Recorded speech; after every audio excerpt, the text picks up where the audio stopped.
burung. Ha? Malam kena semua burung. Malam dia tidur macam tu je. Ah? Sini okey. Oh. Sini dia tak macam tempat yang kata ada ulat sawah apa semua. So far okey lah. Tak ada masalah apa lah Tapi sini. kalau macam rumah saya lah, kalau sebelah ada ular sama mai dah boleh lari ya?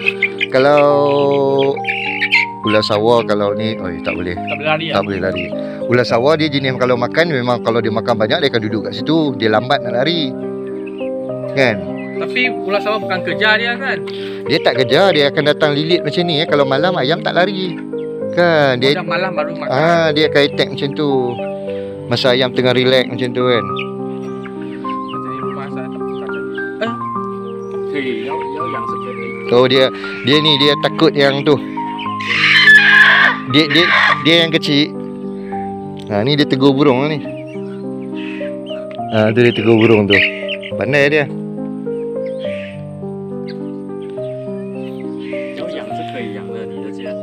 Ni ada lagi boleh pilih tengok.